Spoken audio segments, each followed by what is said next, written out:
मिश्रा का और आप देखना शुरू कर चुके हैं द डिबेट।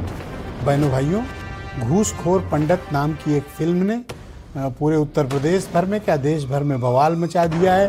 ब्राह्मणों की भावनाएं आहत होने के आरोप लग रहे हैं और कहा जा रहा है कि एक जाति विशेष को टारगेट करके इस तरह की फिल्में बनाई जाती हैं ताकि उनको अपमानजनक स्थिति का सामना करना पड़े।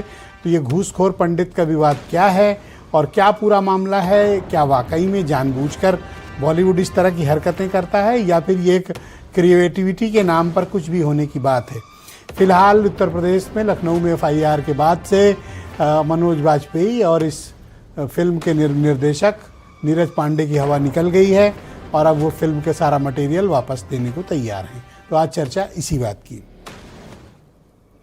बहन भाइयों, ऐसा लगता है कि पंडित जी लोगों का समय उत्तर प्रदेश क्या देश में थोड़ा ठीक नहीं चल रहा है। इनका टाइम खराब चल रहा है। कहीं गिरा के पीटे जाते हैं, कहीं दौड़ा दौड़ा कर मारे जाते हैं, कहीं बेइज्जत होते हैं, कहीं किसी एक्ट के नाम पर इनको और इनके पूरे खानदान को लपेटने की तैयारियां चलती हैं। कभी अग्रणी रहा, लीडर रहा ये समाज, आज अखाड़े का लतमरुआ हो गया है जिसको हर कोई पीट लेना चाहता है, या मंदिर का घंटा है कि जिसको हर कोई कभी भी बजाकर चला जाता है। ये बात मैं किसी को उकसाने के लिए नहीं कह रहा हूं, लेकिन इस वक्त ब्राह्मण समाज की कमोबेश यही दशा है। आप किसी भी क्षेत्र में जाएं, कहीं भी जाएं, लगभग उनके साथ यही सब कुछ हो रहा है।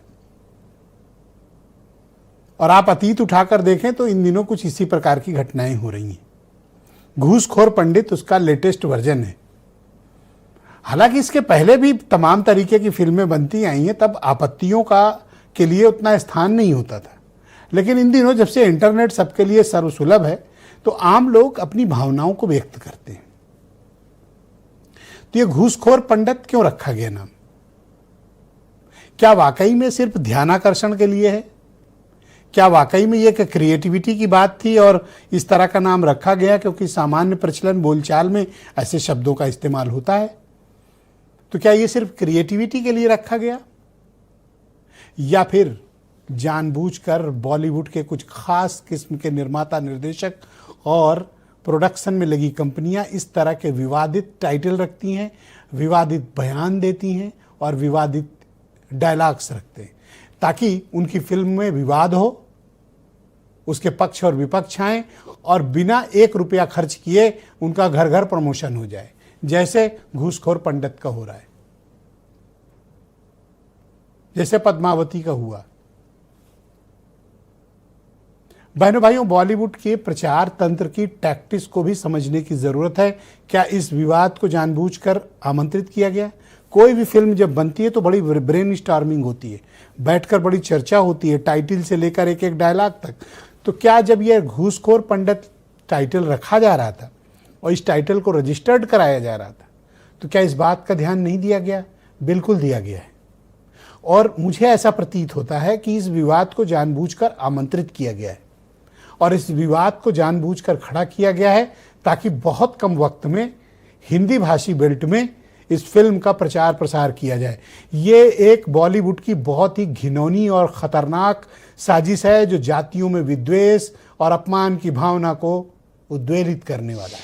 ये अपमान की भावना को प्रचारित और प्रसारित करने के मकसद से, ये कोई क्रिएटिविटी नहीं, ये जानबूझकर बॉलीवुड के एक वर्ग द्वारा एक जाति विशेष का अपमान करके अपनी फिल्म का प्रमोशन करवाना है।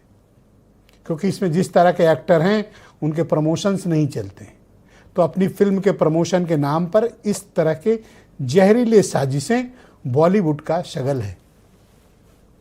आप देखें, पूरे भारत में सर्वश्रेष्ठ फिल्में कहाँ बनती हैं? मुंबई में नहीं बनती, बॉलीवुड में भी नहीं बनती, बहनों भाइयों साउथ में बनती है। वहां की फिल्मों में ना आप कोई विवाद पाएंगे, ना कोई जातिगत अपमानजनक टिप्पणियां पाएंगे और ना इस तरह के टाइटल पाएंगे जहां पर जाति के लिए अपमानजनक शब्द बोले जाते हैं। और जातियां इस देश की सच्चाई हैं, लेकिन बॉलीवुड को आप देखें तो बहुत ही सिस्टमैटिक तरीके से एक दशक से इन दिनों बॉलीवुड समाज को बांटने के काम पर, जातियों को बांटने के काम पर, मजहब को बांटने के काम पर कौन देशभक्त है और कौन देशभक्त नहीं है।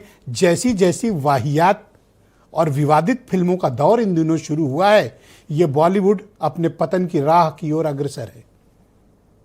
ऐसा लगता है कि बॉलीवुड के पास क्रिएटिविटी नहीं है।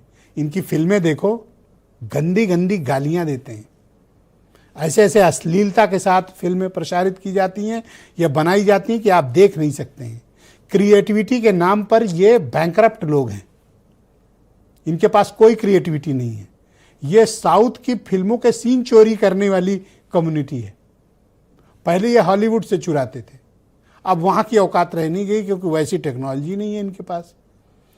तो अब क्या है कि साउथ ने अपने सिनेमा में बड़ी ज़बरदस्त प्रगति की है। जरा कभी साउथ का सिनेमा देखिए, उनकी क्वालिटी देखिए, उनकी टेक्निक देखिए, उनका कैमरा वर्क देखिए, उनका प्रोडक्शन वर्क देखिए, उनकी एडिटिंग देखिए, उनके डायलॉग्स देखिए, उनके सेट्स देखिए, उनकी स्क्रिप्ट देखिए, उनकी एक्टिंग देखिए, उनके कपड़े ड्रेसेज देखिए। ये वही वाहियात जो 80 के दशक में कर रहे थे वही 90 के दशक में। कोई क्रिएटिविटी नहीं है, एक अहंकार की भावना है कि वी आर रिप्रेजेंटिंग बॉलीवुड, और बॉलीवुड के नाम पर गंदी गालियां देने वाली ये कम्युनिटी बन गई। बॉलीवुड से ज़्यादा बदतर फिल्में कोई नहीं बनाता। कुछ एक क्रिएटिव लोग हैं अभी भी, अच्छा काम करना चाहते हैं, लेकिन बॉलीवुड में जिस तरह की डिमांड है, बांटो, नफरत फैलाओ, जाति वर्ग का अपमान करो, ये बॉलीवुड वही रह गया। तो बहुत से लोगों को लग रहा है कि साहब ये तो ब्राह्मणों का बड़ा अपमान हो गया। अच्छा, तो आपको पता है कि ये फिल्म बनाई किसने है? नीरज पांडे ने। इस फिल्म का लीड रोल में कौन है? मनोज वाजपेयी। तो वाजपेयी जी और पांडे जी ने मिलकर कहा, घूसखोर पंडित।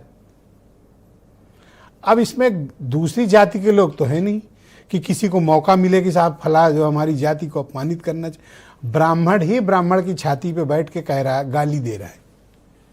यही तो बदकिस्मती है। इसीलिए तो मैंने कहा टाइम ही खराब तुम्हारा चल रहा है। अब इससे बड़ा उदाहरण और क्या मिलेगा?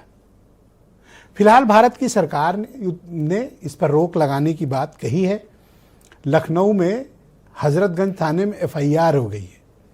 बल्कि मैं तो कहता हूं कि हजरतगंज की साहसी पुलिस को मुंबई जाना चाहिए, मनोज वाजपेयी और नीरज पांडे को लेके हजरतगंज आना चाहिए और ये पूछना चाहिए कि तुमने किया क्यों। मुझे पक्का यकीन है कि असली बात सामने आएगी। ये विवाद इन दोनों की घिनौने दिमाग की साजिश की उपज ही निकलेगा और कुछ नहीं निकलेगा। आप कुछ स्टेटमेंट सुनने। पूरे देश के ब्राह्मण समाज में इसको लेकर के बहुत ही व्यग्रता थी।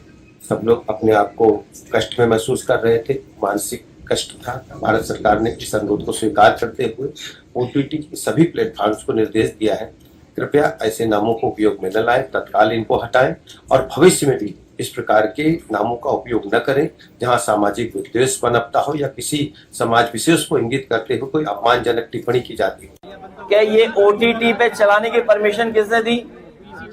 बीजेपी ने दी। ये बताइए, बीजेपी का ही ओटीटी है, सरकार जानती है क्या ओटीटी पे आ रहा है? अगर किसी ने कोई सीरियल बनाया है तो उसकी अनुमति तो ली होगी ना सरकार से। तो जब अनुमति सरकार से ली तो अनुमति सरकार ने कैसे दे दी? अब वो ये चाहते हैं कि आप पक्ष में बोलोगे तो फंस जाओगे, खिलाफ बोलोगे तो फंस जाओगे। किसी भी जात के बारे में इस तरह से उसको उसकी भावनाओं को आहत करने का अधिकार किसी को नहीं है, चाहे वो किसी भी जात की या किसी भी धर्म को लेकर के हो।